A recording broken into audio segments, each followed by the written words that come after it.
ഈ വെക്കേഷനിൽ വേദുവിൻ്റെ ബക്കറ്റ് ലിസ്റ്റിലുള്ളൊരു സ്ഥലമായിരുന്നു നമ്മളെ കോട്ടയത്തുള്ള സയൻസ് സിറ്റി.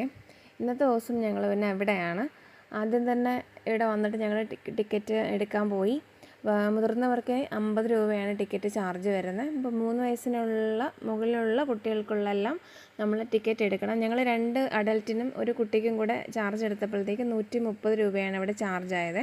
അപ്പോൾ മേലിലോട്ട് കുറച്ച് നടന്ന് വരാനുണ്ട്. നമുക്ക് 2 വീലറോ കാറോ ഉണ്ടെങ്കിൽ അങ്ങോട്ടേക്ക് ഓടിച്ച് കൊണ്ടുവരാവുന്നേ ഉള്ളൂ. ഇവിടെ പാർക്കിംഗ് സൗകര്യം കാര്യങ്ങളൊക്കെ ഉള്ളതാണ്. ഞങ്ങൾ വന്ന സമയത്ത് ആക്ച്വലി ഇവിടെ ചെറിയൊരു ചാറ്റൽ മഴയുണ്ടായിരുന്നു. അപ്പോൾ പുറത്ത് എക്സ്പ്ലോർ ചെയ്യുന്നതിന് മുമ്പ് ഞങ്ങൾ നേരെ ഈ സയൻസ് എക്സിബിഷനൊക്കെ ചെയ്ത് വെച്ചിരിക്കുന്ന ഇതിലോട്ട് വന്നു. അവിടെ 2 ഫ്ലോറിലായിട്ടാണ് ഇത് അറേഞ്ച് ചെയ്തിരിക്കുന്നത്. ഫസ്റ്റ് വൺ ഈ ഫൺ സയൻസ് എന്ന് പറഞ്ഞിട്ടുള്ള ഈ ഒരു ഏരിയയാണ്.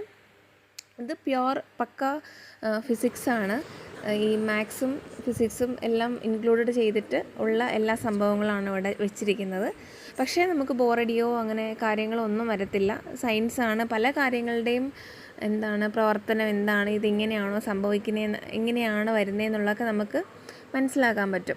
നമ്മളൊക്കെ സ്കൂളിലൊക്കെ പഠിച്ചിട്ടുള്ള കാര്യങ്ങൾ എവിടെയൊക്കെ പൈതഗോറസ് സിദ്ധാന്തം, നമ്മളെ ന്യൂട്ടൺസ് ലോ, ഈ മിറർ സംബന്ധിച്ച് ലെൻസുകളെ കുറിച്ചൊക്കെ നമ്മൾ പഠിച്ചിട്ടുണ്ടല്ലോ. അതിനെ ലായനികളെക്കുറിച്ച് പഠിച്ചിട്ടുള്ളത്, ഇതൊക്കെയാണ് മെയിനായിട്ട് അവിടെ ക്രമീകരിച്ചിട്ടുണ്ടായിരുന്നത്.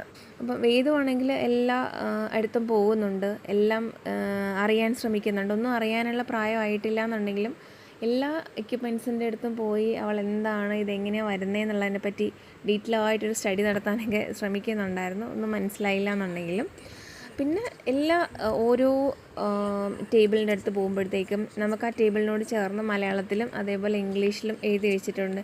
ഇതെന്താണ്, ഇവിടെ എന്താണ് വെച്ചിരിക്കുന്നത്, ഇതിൻ്റെ പ്രവർത്തന തത്വം എന്താണ്, നമ്മൾ എന്തൊക്കെ ചെയ്ത് എങ്ങനെയാണിത് പ്രവർത്തിപ്പിക്കേണ്ടത് എന്നുള്ളതിനെ പറ്റിയിട്ട് കൃത്യമായിട്ട് അവിടെ എഴുതി വെച്ചിട്ടുണ്ട്. അപ്പം ഒരു കോമൺ ആർക്ക് പോയി കഴിഞ്ഞാൽ നമുക്ക് അതിൻ്റെ പ്രവർത്തനവും കാര്യങ്ങളും ഒക്കെ നമുക്ക് സിമ്പിളായിട്ട് മനസ്സിലാക്കാവുന്നേ ഉള്ളൂ. കുട്ടികൾക്കായിരിക്കും എനിക്കൊന്ന് കുറച്ചുകൂടെ നല്ല ഹെൽപ്ഫുള്ളായിരിക്കും ഇവിടെ.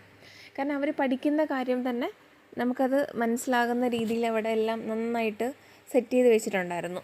അപ്പം വേദുവിന് ഇടയ്ക്ക് പോയപ്പോഴത്തേക്കും വേദു ചെയ്തുകൊണ്ടിരിക്കുന്ന സമയത്ത് ഇടയ്ക്ക് 2-3 കുട്ടികൾ വന്ന് ഇടയ്ക്ക് ഇൻട്രപ്റ്റ് ചെയ്തപ്പോഴത്തേക്കും ആളെ കുറച്ച് ബോറിങ്. ഇവൾ പോകുന്നിടത്ത് തന്നെ വന്ന് മറ്റു കുട്ടികളും വരുന്നുണ്ടായിരുന്നു. ഇവിടെ വേദുവിൻ്റെ സെയിം പ്രായമുള്ള കുറച്ചധികം കുട്ടികളുണ്ടായിരുന്നു. ഇപ്പോൾ ഇവരുടെ ഒരു പ്രായത്തിൻ്റെ പ്രത്യേകത അതാണല്ലോ, ഒരാൾ ചെയ്യുന്ന കാണുമ്പോഴത്തേക്കും മറ്റൊരു ഇതിലോട്ട് നമ്മൾ പോകുക എന്നുള്ളത് ഇവരുടെ ഒരു പ്രായത്തിൻ്റെ പ്രത്യേകതയല്ലേ. അപ്പോൾ അതുകൊണ്ട് വേദു പറയുമായിരുന്നു, അമ്മ ഇതെന്നെ ഒന്നും ചെയ്യാൻ സമ്മതിക്കുന്നില്ല എന്നിട്ട് വേദു ഭയങ്കര ബഹളമായിരുന്നു. പിന്നെ നമ്മളത് ഓരോ സെക്ഷനിലോട്ട് കൊണ്ടുപോയിട്ട് പിന്നെ ആളെ ഒന്ന് ചില്ല് ചെയ്ത് കൊണ്ടുവരിക ചെയ്തത്. പിന്നെ ഇവിടെ നമുക്ക് ഇതേ ഫ്ലോറിൽ തന്നെ ഇവിടെ ഒരു 3D തിയേറ്ററും കൂടെ അവർ അറേഞ്ച് ചെയ്തിട്ടുണ്ട്. അപ്പോൾ ഞങ്ങൾ ഇന്ന് ആക്ച്വലി ഉച്ചയായി ഇവിടെ വന്നപ്പോഴത്തേക്കും. അതുകൊണ്ട് നമുക്ക് ആ 3D ഷോ നമുക്ക് മിസ്സായി. അപ്പോൾ ഞങ്ങൾ അന്വേഷിച്ചപ്പോൾ പറഞ്ഞത് നമുക്കവിടെ സ്പേസ് റിലേറ്റഡും അതേപോലെ ഓഷ്യൻ റിലേറ്റഡ് ആയിട്ടുള്ള ഒരു 20 മിനിറ്റ്സ് നീണ്ടു നിൽക്കുന്ന ഒരു ഷോയാണ് അവിടെ കാണിക്കുന്നത്. 50 രൂപയാണ് ഈ ഒരു 3D ഷോ കാണുന്നതിനും ചാർജ് അവർ ഈടാക്കുന്നത്. ആക്ച്വലി ഇത്തവണ ഞങ്ങൾ അറിയില്ലായിരുന്നു, നമുക്കിതിൻ്റെ ഫസ്റ്റ് ടൈം വരുന്നതുകൊണ്ട് ഇതിൻ്റെ ടൈമിങ്ങും ക്രമീകരണങ്ങളൊന്നും അറിയാത്തതുകൊണ്ട് നമുക്കത് മിസ്സായിപ്പോയി. ഇനി അടുത്ത തവണ വരുമ്പോഴത്തേക്കും നമുക്ക് ആ ഒരു എഫക്റ്റും കൂടെ കാണാമെന്നാണ് പ്രതീക്ഷിക്കുന്നത്. ഇനി നമുക്ക് ഇത് ഫസ്റ്റ് ഫ്ലോറിലെ കാര്യങ്ങളാണ്. നമ്മൾ സെക്കൻഡ് ഫ്ലോറിലോട്ട് പോയപ്പോഴത്തേക്കും അവിടെ മെയിനായിട്ടും അവർ ക്രമീകരിച്ചിരിക്കുന്നത് ഈ ഓഷ്യൻ റിലേറ്റഡ് സമുദ്രങ്ങളെ പറ്റിയിട്ടുള്ള കാര്യങ്ങൾ ഡീപ്പായിട്ട് തന്നെയുണ്ട്. സമുദ്രത്തിലുള്ള ജീവികളെക്കുറിച്ചിട്ടും അവരുടെ ഡീപ്പായിട്ടുള്ളൊരു സ്റ്റഡി നന്നായിട്ട് നമുക്കവിടെ പോയി കഴിഞ്ഞാൽ നടത്താൻ പറ്റും. പിന്നെ അതേപോലെ അവിടെ വോയിസ് മോഡുലേഷൻ സംബന്ധിച്ചിട്ടുള്ള ഒരു നെക്സ്റ്റ് സെഷൻ അവിടെ ഉണ്ട്. പിന്നെ agriculture related, artificial intelligence related, അതെല്ലാം അവർ ക്രമീകരിച്ചിരിക്കുന്നത് നമ്മളുടെ സെക്കൻഡ് ഫ്ലോറിലാണ്.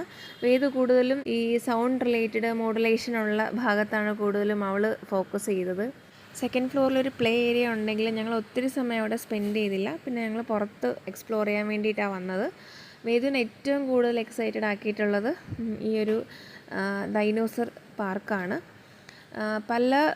പല കാലഘട്ടങ്ങളിൽ ജീവിച്ചിട്ടുള്ള ഡൈനോസറുകളുടെ ഒരു വെറൈറ്റികളാണ് അവിടെ ആക്ച്വലി അറേഞ്ച് ചെയ്തിരിക്കുന്നത്. ഓരോ ഡൈനോസറിൻ്റെ ഇതിനടുത്ത് പോകുമ്പോഴത്തേക്കും ആ ഡൈനോസറുകൾ ജീവിച്ചിരുന്ന കാലഘട്ടത്തെക്കുറിച്ച്, അവരുടെ ഭക്ഷണ രീതികൾ, അവരേത് വൻകരയിലാണ് ജീവിച്ചിട്ടുണ്ടായിരുന്നത് എന്നുള്ളതിനെ പറ്റിയിട്ടുള്ളൊരു ഫുൾ ഡീറ്റെയിൽ അവരെ കൊടുത്തിട്ടുണ്ട്. ജസ്റ്റ് ഓടിച്ച് കണ്ടു പോകുന്നതിന് പകരം നമുക്ക് ഡീറ്റെയിൽ ആയിട്ട് തന്നെ അതിന് മനസ്സിലാക്കിയിട്ട് നമുക്ക് പോകാൻ പറ്റുമായിരുന്നു. വേദുവിൻ്റെ മെയിൻ ഉദ്ദേശം എന്ന് പറയുന്നത് ഓരോ ഡൈനോസറിൻ്റെ അടുത്ത് പോയിട്ടും അവൾ ഓരോ ഫോട്ടോ എടുക്കുക, അതിൻ്റെ വായ്ക്കകത്ത് കൈയിടുക, അതൊക്കെയാണ് അവളുടെ മെയിൻ ഹോബി എന്ന് പറയുന്നത്. ഇതൊന്നും മനസ്സിലാക്കാനുള്ള പ്രായം അവൾക്കായിട്ടില്ലായിരുന്നു. എല്ലാ ഡൈനോസറിൻ്റെ അടുത്ത് പോകുന്നുണ്ട്, ഓരോ ഫോട്ടോ വീതം അവൾ എടുത്തിട്ടുണ്ട്. പിന്നെ നമ്മൾ അകത്ത് എക്സ്പീരിയൻസ് ചെയ്തിട്ടുള്ളത് പോലെ തന്നെയുള്ള കുറച്ചുകൂടെ കാര്യങ്ങളാണ് നമുക്ക് പുറത്തും അവർ ഈ ബിൽഡിങ്ങിന് ചുറ്റുമായിട്ടും അറേഞ്ച് ചെയ്തിട്ടുള്ളത്. എല്ലാം നമ്മൾ വലിയ ആൾക്കാർ മുതൽ ചെറിയ കുട്ടികൾക്ക് വരെ ചെയ്യാൻ പറ്റുന്ന രീതിയിൽ ആണെല്ലാം അവിടെ അറേഞ്ച് ചെയ്തിരിക്കുന്നത്. വെയ്റ്റ് റിലേറ്റഡ് ആയിട്ട് കുറേ കാര്യങ്ങളുണ്ടായിരുന്നു. അതേപോലെ ലെൻസ് റിലേറ്റഡ്, ജോമെട്രി റിലേറ്റഡ്, അങ്ങനെ എല്ലാ ഫിസിക്സിൻ്റെ അതേപോലെ തന്നെ മാത്സ് സംബന്ധിച്ചിട്ടുള്ള ഒരുവിധം എല്ലാം നമ്മൾ പഠിച്ച എല്ലാ പ്രവർത്തന തത്വങ്ങളും ആക്ച്വലി നമ്മൾക്ക് അവിടെ അവരോടെ അറേഞ്ച് ചെയ്തിട്ടുണ്ടായിരുന്നു. ഞങ്ങൾ ആക്ച്വലി വന്ന സമയം എന്ന് പറയുന്നത് കുറച്ച് മാറിപ്പോയി. കാരണം രാവിലെ വന്നിട്ട് ഒരു ഈവനിങ് ഇറങ്ങുന്ന രീതിയിൽ വേണം നമ്മൾ സെറ്റപ്പ് ചെയ്തിട്ട് വരാൻ വേണ്ടിയിട്ട്. ഞങ്ങൾ വന്നപ്പോൾ തന്നെ ഉച്ചയായി, 1 മണിയായി. അപ്പം എല്ലാം ഒന്ന് ഓടിച്ചിട്ട് കാണാനും മാത്രമേ നമുക്ക് അതിനുള്ള സമയം കിട്ടിയുള്ളൂ. അതിൻ്റെ കൂടെ നല്ല മഴയുമായിരുന്നു. അപ്പം പുറത്ത് നമുക്ക് ഒത്തിരി സമയം സ്പെൻഡ് ചെയ്യാൻ വേദുവിന് പറ്റിയില്ല. കുറച്ച് സമയം എല്ലാം ഓടിച്ചിട്ട് ഓരോ എക്യുപ്മെൻ്റ് അടുത്ത് പോയി ഇതെന്താണ് എങ്ങനെയാണെന്നൊന്ന് ജസ്റ്റ് ഒന്ന് നോക്കിയിട്ട് ഇറങ്ങാനേ നമുക്ക് പറ്റിയുള്ളൂ. സ്വയം വേദു ഒന്ന് പൊങ്ങാൻ ശ്രമിച്ചതാണ്, പക്ഷേ ചെറിയ രീതിയിൽ ചെയ്യാൻ പറ്റി. പിന്നെ ഞങ്ങൾ ഹെൽപ്പ് ചെയ്ത് കൊടുത്തു അവളെ. അപ്പം നമുക്കൊരു 1 ഡേ ട്രിപ്പ് ഒക്കെ വരാനാണെന്നുണ്ടെങ്കിൽ നമുക്ക് കുട്ടികളും സ്കൂളിൽ നിന്നൊക്കെ വരാൻ വേണ്ടിയിട്ടുള്ള ഒരു ബെസ്റ്റ് പ്ലേസാണിത്.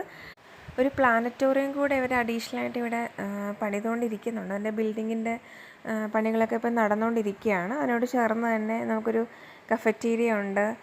ഫ്രഷ് ആകാനുള്ള കാര്യങ്ങളും ഒക്കെ നമുക്ക് അവിടെ നിന്ന് ചെയ്യാവുന്നതേ ഉള്ളൂ.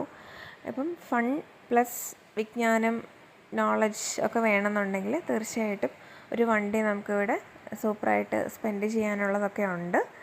അങ്ങനെ വേദുവിൻ്റെ ബക്കറ്റ് ലിസ്റ്റിലുള്ള ഈ ഒരു വെക്കേഷൻ്റെ ബക്കറ്റ് ലിസ്റ്റിലുള്ള ഒരു സ്ഥലം കൂടെ കഴിഞ്ഞു. നന്നായിട്ട് ഇവിടെ സ്പെൻഡ് ചെയ്തു. ഇനി 1-2 സ്ഥലങ്ങളൂടെ ഞങ്ങൾക്ക് പോകാനുണ്ട്. അപ്പോൾ അതിൻ്റെ ഒരു വീഡിയോ ഒക്കെ ആയിട്ട് ഞങ്ങൾ ഇനിയും വരുന്നതായിരിക്കും. എല്ലാവരും വീഡിയോ ഒക്കെ കണ്ട് ഞങ്ങളെ സപ്പോർട്ട് ചെയ്യുക.